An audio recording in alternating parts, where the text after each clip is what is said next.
반갑습니다. 마카데미아 유마경 이야기 시간입니다. 오늘 한 번 더 유마경 서두에 나오는 보살들의 이름에 대해서 살펴보는 시간을 갖도록 하겠습니다. 지난번에는 등관, 부등관, 등부등관, 그 다음에 정자재왕, 법자재왕, 보살 5명의 이름을 가지고 불교 철학의 핵심이 담겨 있다 하는 점을 알려드렸습니다. 그 외에도 여러 보살들이 있는데 오늘은 또 다른 몇몇 보살들의 이름을 가지고 불교 수행과 관련된 이야기를 해보겠습니다. 이 거론된 보살들 가운데 희금보살이 있습니다. 기쁠희 뿌리 근자를 써서 희금보살, 기쁨의 뿌리 이런 뜻이죠. 매우 흥미롭습니다. 불교 교리의 기본 전제가 뭔지 아시죠? 인생은 괴로움이다. 모든 것은 존재하는 것은 고의 상태에 있다. 이것이 전제입니다. 그러니까 괴로움 때문에 사실은 우리가 수행을 하거나 공부를 하는 겁니다. 어떻게 하면 이 괴로움을 없앨 수 있을까? 붓다, 석가모니 붓다는 바로 이 가장 기본적이고 원초적인 인간 존재의 어려움으로부터 출발한 겁니다. 그래서 석가모니 부처는 처음부터 아주 추상적이고 형이상학적인 어떤 철학을 한 분이 아닙니다. 누구나 경험하면서 겪을 수밖에 없는 그런 인간 조건의 한계에 대해서 자각을 하고 그래서 출가해서 득도를 하신 분입니다. 그래서 불교 공부라고 하는 것은 바로 우리가 일상에서 경험적으로 겪을 수밖에 없는 문제들을 어떻게 하면 해결을 할 수 있을까를 고민하고 그 방법을 찾는 그런 과정이다라고 보시는 것이 알맞습니다. 그걸 넘어서서 또 다른 어떤 세계가 존재하고 그 세계에서 논의는 이런 것을 이야기하는 것이 결코 아닙니다. 인생은 괴로움이다 라고 전제를 해놓고 보살의 이름에는 희금보살 이랬습니다. 인간은 기본적으로 살아가야만 하고 그걸 살아가기 위해서는 많은 것들을 필요로 하고 또 많은 관계 속에서 어려움을 겪습니다. 거기에서 바로 괴로움을 느낄 수밖에 없는 것은 필연적이지만 동시에 괴로움을 느낀다고 해서 인간이 그 괴로움에서 벗어날 힘이 없느냐? 그렇지는 않습니다. 기본적으로는 인간은 그 괴로움에서 벗어날 수 있는 자질과 능력이 있습니다. 부처님은 이것을 불승이라고 말씀하신 거죠. 이것을 소박하게 말하면 괴로움에서 벗어나고 그 괴로움을 기쁨으로 만들 수 있는 자질과 능력이 있다. 그런 기쁨을 만들 수 있는 자질과 능력, 그게 뭐냐? 희근이다. 이렇게 말할 수 있습니다. 누구나 기쁨을 누릴 수 있고 기쁜 일을 만들 수 있고 기쁘게 살아갈 수 있는 조건, 자질을 갖고 있다. 그 뿌리를 내포하고 있다 하는 것이 희금보살입니다. 그래서 이 희금보살은 모든 중생이 괴로움에서 허덕이고는 있지만 사실은 그 중생들마다 다 괴롭게만 사는 데서 그치는 게 아니고 그 괴로움에서 벗어나서 진정한 의미에서 기쁨을 누리면서 또는 즐겁게 살 수 있는 그런 자질들을 갖추고 있다 하는 것을 알려주는 보살이 바로 희금보살입니다. 그래서 이 의미는 굉장히 크죠. 그 다음에 희왕보살이 있습니다. 기쁠희 임금왕자를 씁니다. 기쁨의 왕보살. 살아가다 보면 다른 어떤 사람보다도 더 기쁨을 많이 누리고 더 즐겁게 사는 사람들이 있습니다. 굳이 불교 공부를 하지 않더라도 그렇게 살아갈 수 있는 사람들이 있거든요. 그것은 기본적으로 그만큼 큰 자질들을 갖고 있다라고 하는 것을 보여주는 셈입니다. 그러니까 불자라야 꼭 기쁘고 행복한 건 아닙니다. 불자가 아니라도 그렇게 살 수 있다라고 하는 거죠. 그래서 불자가 되든 기독교인이 되든 어떤 철학을 공부하든 간에 그것은 진리를 탐구하는 거고 그 진리는 바로 우리 삶을 변모시키는 것을 관건으로 삼습니다. 만약에 우리가 흔히 말하는 고상한 철학이나 인문학을 배우지 않고 또 종교에 귀하지 않으면서도 그렇게 살 수 있다면 그것 또한 굉장히 대단한 일입니다. 그걸 폄하해서는 결코 안 됩니다. 오히려 그런 고상한 철학을 공부하고 교양을 쌓고 또 마음 공부를 한다면서 기쁨을 더 크게 확장시켜서 늘 즐겁게 살지 못하는 것을 오히려 반성해야 되는 것이 마땅합니다. 희왕보살은 그 희건을 최대한 발현해서 내 삶에서 구현했던 사람, 즉 기쁨을 완벽하게 누릴 수 있는 경지에 이른 사람을 가리키는 보살을 지칭합니다. 희왕보살입니다. 그렇게 이렇게 기쁨을 다 누릴 수 있는 사람이 되려고 하면 어떤 공부를 해야 되느냐. 이 희왕보살 다음에 이런 보살이 나옵니다. 변음보살. 변은 가릴 변 또는 말 잘할 변입니다. 음은 소리 음자죠. 이것은 기본적으로 말을 아주 잘하는 보살 이런 뜻이 되기도 합니다. 또 한편으로는 소리를 잘 가려내는 보살 이런 뜻도 됩니다. 무슨 말이냐면 우리가 사물을 잘 봐야 된다. 이 등관보살, 부등관보살처럼 사물을 잘 살펴보는 것도 참 필요하지만 동시에 우리가 보기만 하는 건 아니죠. 듣기도 합니다. 특히 공부를 하기 위해서는 가르침을 들어야만 됩니다. 나보다 뛰어난 사람 또는 설령 나보다 뛰어난 사람은 아니지만 내가 지니고 있지 않는 지혜 또는 지식을 갖고 있는 사람이라면 내가 그 사람 말을 듣고 배울 필요가 있습니다. 그래서 소리를 잘 듣고 그 소리에 담긴 의미를 잘 가려내는 것, 옳고 그른 것을 가려내고 진리냐 진리가 아니냐를 가려내서 들고 배우고 내 것으로 만들 수 있는 능력이 필요합니다. 바로 그런 능력을 잘 지닌 사람이 변음보살입니다. 소리를 잘 가려서 들을 수 있는 사람은 나중에 자기도 상황에 알맞은 소리를 낼 수 있는 알맞게 말을 할 수 있는 소위 말하는 변제라고 그러죠. 말을 아주 말재주가 뛰어난 사람을 변제가 뛰어나다 이렇게 말합니다. 그런 변제가 갖추어질 수 있습니다.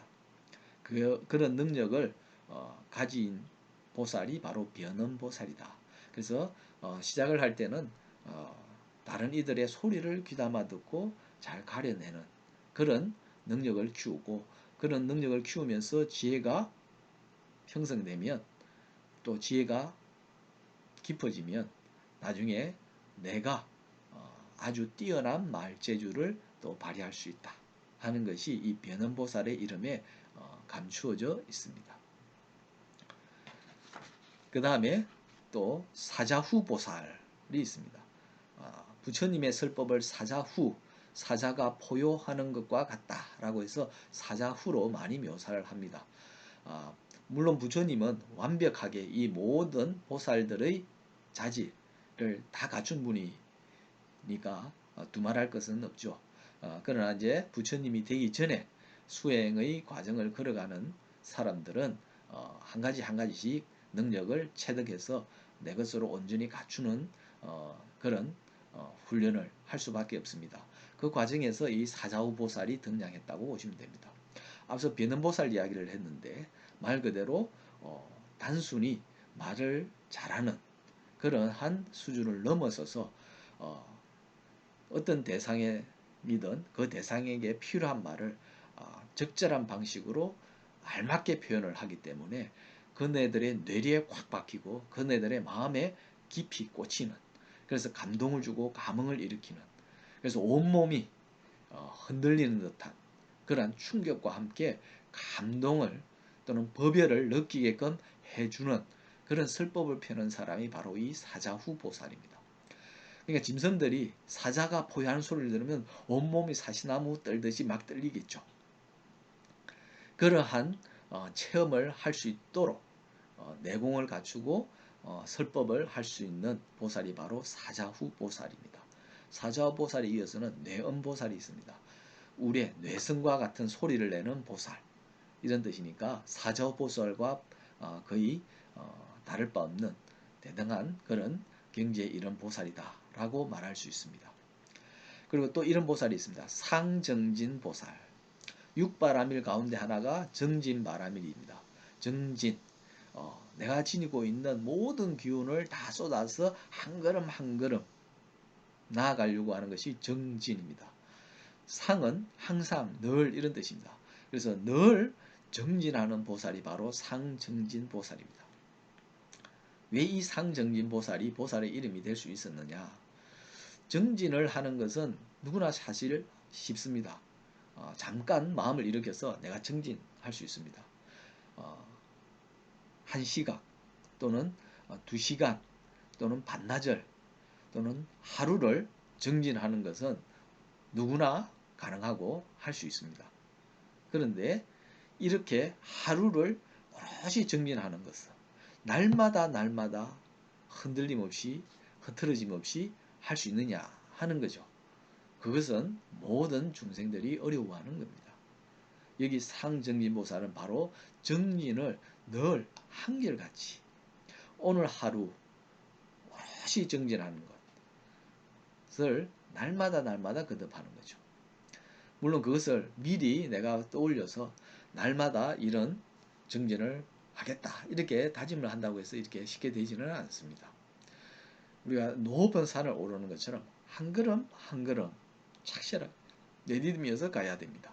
그래야 지치지 않고 흔들리지 않을 수 있습니다. 그런데 중턱이나 꼭대기를 이렇게 한 번씩 이렇게 바르다 보면 너무 아득하게 느껴지고 그러다 보면 기운이 훅 빠지게 됩니다. 모든 사람들이 마찬가지죠. 부처나 보살이 되기 위해서 또는 깨달음을 얻기 위해서 발을 들여놓지만 자꾸 깨달아야 된다라고 하는 생각을 한다든지 일종의 법집입니다. 그런 법에 대한 깨달음에 대한 집착 이렇게 말씀드릴 수 있습니다. 또는 부처가 되어야 된다. 보살의 경지에 이르러야 된다. 이런 것도 일종의 집착입니다. 그런 집착을 하다 보면 정진하는 자세가 흐트러집니다. 그래서 삐걱대는 수밖에 없습니다. 공부가. 그러면 제대로 한 걸음 한 걸음 내딛는 일이 이루어지지 않죠.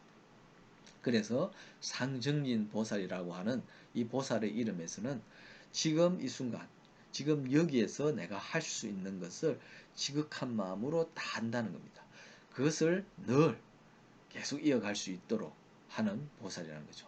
그래서 내가 작정하고 나는 늘 날마다 정진할 거야 라고 해서 되는 것이 아니고 지금 여기에 오롯이 집중을 할 수 있기 때문에 늘 한결같이 정진이 가능하다라고 하는 것이 상정진 보살의 이름에 담긴 뜻이다 라고 말할 수 있습니다. 그리고 이 상정진 보살 뒤에는 불휴식 보살이 존재합니다. 불휴식, 우리가 흔히 말하는 휴식, 쉰다라고 할 때 그 휴식에 안일 불자가 붙어서 불휴식 보살입니다. 잠시도 쉬지 않고 나아간다 라고 하는 보살입니다. 그럼 이 잠시도 쉬지 않는다는 것은 무엇이냐? 말 그대로 진리를 깨닫겠다고 하는 마음가짐이나 자세를 잠시도 내려놓지 않는다는 뜻입니다. 이것은 꼭 내가 선방에 들어가거나 또는 절에 들어가서 불공을 드린다거나 또는 어떤 공부하는 공간에 가서 따로 공부를 하는 것을 말하는 것이 아닙니다. 그런 공부를 계속 해야 된다라고 하는 것을 지칭하는 것이 아니다는 거죠. 말 그대로 공부를 할 수 있는 곳은 어디에나 있습니다. 내가 무슨 일을 하든 어디에 있든 그곳에도 내가 공부할 수 있는 거리들이 다 존재합니다. 여러 차례 말씀드린 것처럼 우리는 일상에서 벗어나서 수행을 한다. 그래서 깨달음을 얻는다. 라고 하는 것은 착각이라는 겁니다. 일상 속에서 이루어질 수밖에 없습니다. 온 세상이 법의 세계면 일상도 법의 세계입니다. 내가 일상에서 경험하는 모든 것들이 법입니다. 그 하나하나의 사건들, 이면에 바로 진리와 이치가 담겨 있습니다. 그래서 내가 일상에서 하는 일들 또는 만나는 사람들과의 관계, 그 속에서 법이라고 하는 것들, 이치라고 하는 것들이 뭔지를 터득하려고 하는 마음가짐과 자세가 필요합니다. 그런 마음가짐과 자세를 가지고 내가 일상을 영위하면, 그렇게 경험하면서 살아간다면 언제든지 이치를 배울 수 있는 기회를 갖게 됩니다. 굳이 다른 곳에 가서 어디 가부좌를 하고 명상을 할 수 있는 그런 조용한 공간에만 가야 공부가 된다. 그런 곳에서만 이치를 깨칠 수 있다. 라고 생각한다면 오산입니다. 만약 그런 것이 타당하고 그것이야말로 정답이라고 한다면 수천 년 동안 삭발을 하고 가사를 읽고 절에 들어간 스님들은 다 부처가 되거나 보살이 되었어야만 합니다. 그런데 정말 그렇습니까? 아니죠. 오히려 그분들 가운데 깨치지 못한 부분이 대다수입니다. 왜냐? 바로 이러한 소박한 그러나 참 예리한 그러한 이치를 놓쳐버렸기 때문입니다. 우리가 공부를 하다 보면 공부의 세계란 나를 현재보다 더 나은 새로운 차원, 더 높은 차원으로 끌어올려 주기 때문에 이것은 일상에서 세속에서 범상한 일에서 이루어질 수는 없다라고 하는 그런 착각을 하게 되는 겁니다. 그런데 안타깝게도 그런 착각에서 벗어나지 못하면 아무리 공부를 하고 수행을 해도 10년 공부 도로아미 타불이 되듯이 헛되이 쌓는 탑에 불과합니다. 이른바 사상 누각이 됩니다. 우리가 세속에서 대학에 가고 대학원에 가서 석사 받고 박사를 받고 교수가 된다고 해서 그네들이 특별한 어떤 존재가 되는 건 아닙니다. 외형상 그렇게 보이는 거죠. 그네들의 내면 실상은 그것과는 전혀 관계가 없습니다. 그리고 그네들도 결국은 다른 여타 직업을 갖고 살아가는 사람들과 똑같습니다. 똑같이 일하고 벌어먹고 그래서 먹고 입고 자고 하는 행위에서는 다른 사람들과 전혀 다른 조건, 환경 속에 있는 건 아닙니다. 그것을 간과하고 공부의 세계가 따로 있다. 학문의 세계가 따로 있다라고 여기면 오산이라는 거죠. 그렇게 여기고 공부를 한 사람이 세상 물정을 모르게 되고 오히려 하찮은 일에 더 휘둘리고 쏟게 된다는 그런 안타까운 불행한 사태를 맞이합니다. 우리가 이 학교 교사나 교수들 이렇게 학문을 했다는 사람이 세상 물정을 모르는 것을 마치 당연하게 여기는 그런 인식들이 있는데 그건 당연한 게 아닙니다. 세상살이를 알기 위해서 세상 물정을 알기 위해서 공부를 하고 학문을 했는데 그걸 모른다 그러면 잘못 공부한 거죠. 그죠? 오히려 비난을 해야 마땅합니다. 그런 공부를 하지 않았는데 세상 물정을 잘 안다면 그런 사람들이 더 대단하고 그런 사람들이 존경받아야 마땅합니다. 그래서 가방끈이 길다고 해서 꼭 좋은 건 아닙니다. 마찬가지로 머리 깎고 절에 들어가서 수행을 한다고 해서 그것이 저절로 공부가 되는 것이다 라고 하는 것은 오산이고 착각입니다. 법의 세계 속에서 살아야 됩니다. 우리가 진흙탕에 핀 연꽃이라는 표현을 왜 쓰겠습니까? 진흙탕이 바로 이 세속의 세계, 세간 세계입니다. 즉 온갖 것들이 뒤범벅이 되어 있고 괴로움, 슬픔, 재앙들이 뒤엉켜 있는 곳이 바로 진흙탕입니다. 바로 그것이 법의 세계입니다. 그 진흙탕에서 필 수밖에 없는 것이 연꽃이라는 겁니다. 진흙탕에서 벗어나서 연꽃이 피지는 않습니다. 그 연꽃도 법입니다. 진흙탕도 법이고 연꽃도 법입니다. 세간에서야말로 진정으로 법의 세계를 경험하고 법이 어떤 건지를 온 몸으로, 온 감각으로, 온 마음으로 체감할 수 있고 거기에서부터 연꽃이라고 하는 것을 체득할 수 있습니다. 그러기 위해서는 어디에 가든 어디에서든 공부하는 마음을 어디에나 진리가 있고 이치가 있고 그것이 법의 세계이기 때문에 내가 거기에서 사물의 실상을 오롯이 들여다봄으로써 진리의 한 자락을 한 줄기를 뽑아낼 수 있다 라고 하는 그러한 확고한 시각, 시선을 또는 마음을 가지고 살아가는 것이 바로 불휴식 보살의 의미에 담겨있는 뜻입니다. 그 뒤에는 화엄보살, 관세음보살 또는 미륵보살 등등의 이름도 등장을 합니다. 이렇게 다양한 보살들에 대해서는 또 유마경을 읽다 보면 또 이야기할 기회가 생길 겁니다. 어쨌든 이렇게 어떤 경전이든 서두에는 보살들이 등장을 합니다. 보살들에게 각각 이름이 있는데 이 이름은 결코 가볍게 넘겨볼 수 없는 깊은 의미를 함축하고 있다. 불교 교리나 철학을 그 어휘 하나에 잘 담고 있기 때문에 그런 보살들의 이름을 그냥 아무렇지도 않게 쓱 넘겨버리면 곤란하다. 그 이름만 잘 살펴보더라도 어떻게 보면 그 보살들의 이름만으로도 그 경전을 다 읽었다고 해도 과언이 아닐 정도로 그 함축된 의미는 크고 깊습니다. 그래서 혹시 다른 경전들을 읽으실 때라도 그러한 보살들의 이름이 무슨 의미를 갖고 있는 건지 한번 차근차근 들여다보고 생각해보고 음미해 보시기를 이야기해 드립니다. 오늘 유마경 이야기는 여기까지 하겠습니다. 승분하십시오.